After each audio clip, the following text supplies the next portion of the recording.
Hi friends, welcome to cooking Sparta. இன்னைக்கு ரொம்ப டேஸ்டான ரவா தோசை ஈஸியாக எப்படி செய்கிறதுன்னு பார்க்கலாம். இட்லி தோசை மாவு இல்லாத சமயத்தில் இந்த ரவா தோசையை ரொம்ப சீக்கிரமாக செஞ்சிடலாங்க. வாங்க வீடியோக்குள்ளே போகலாம். ஃபஸ்ட்டு ஒரு பாத்திரத்தில் பொடி பொடியாக கட் பண்ணி வச்சுருக்கிற ஒரு பெரிய வெங்காயத்தை சேர்த்துக்கலாம். அடுத்து பொடி பொடியாக கட் பண்ணி வச்சுருக்கிற கருவேப்பிலையை சேர்த்துக்கலாங்க. அடுத்து பொடி பொடியாக கட் பண்ணி வச்சுருக்கிற கொத்தமல்லியை கொஞ்சமாக சேர்த்துக்கலாங்க. இதோட கட் பண்ணி வச்சுருக்கிற 2 வரமிளகாவை சேர்த்துக்கலாம். வரமிளகாய்க்கு பதிலாக பச்சை மிளகாய் கூட சேர்த்துக்கலாங்க. இதோட பொடி பொடியாக கட் பண்ணி வச்சுருக்கிற இஞ்சியை கொஞ்சமாக சேர்த்துக்கலாங்க. இதோட 1/4 டீஸ்பூன் சீரகம், 1/2 டீஸ்பூன் மிளகுத்தூள், 1/2 டீஸ்பூன் உப்பு எல்லாத்தையும் சேர்த்துக்கலாங்க. அடுத்து 1/2 கப் ரவையை இதோட சேர்த்துக்கலாங்க. 1/2 கப் அரிசி மாவை சேர்த்துக்கலாங்க. 1/2 கப் கோதுமை மாவை சேர்த்துக்கலாங்க. கோதுமை மாவுக்கு பதிலாக கார்ன்ஃப்ளவர் மாவு, மைதா மாவு கூட சேர்த்துக்கலாங்க. இப்போ இது எல்லாத்தையும் நல்லா மிக்ஸ் பண்ணி விட்டுக்கலாங்க.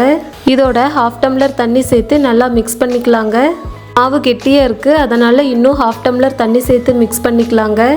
ரவா தோசைக்கு மாவு ரொம்ப தண்ணியாக இருக்கணுங்க, அதனால் இன்னும் 1/4 டம்ளர் தண்ணி ஊற்றி மாவு நல்லா இந்த கன்சிஸ்டன்சியில் இருக்கிற மாதிரி மிக்ஸ் பண்ணிக்கலாங்க. இதை மூடி வச்சு 10 நிமிஷம் ஊற விடலாங்க. 10 நிமிஷம் கழித்து மூடி எடுத்து பார்க்கலாங்க. மாவு கொஞ்சம் கெட்டியாக இருக்குங்க, அதனால் இதோட கொஞ்சமாக தண்ணி சேர்த்து மிக்ஸ் பண்ணிக்கலாங்க. இப்போ ஸ்டவ்வை ஆன் பண்ணி தோசைக்கல்லை அடுப்பில் வச்சு கல் சூடானதும் மாவை ஊற்றிக்கலாங்க. தோசைக்கு கொஞ்சமாக எண்ணெய் ஊற்றிக்கலாங்க. தோசை ஒரு பக்கம் வெந்ததும் தோசையை திருப்பி போட்டு வேக விடலாங்க.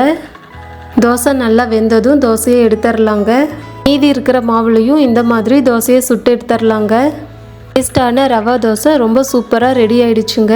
ரவா தோசையை தக்காளி சட்னி கூட வச்சு சாப்பிட்டா ரொம்ப சூப்பராக இருக்குங்க.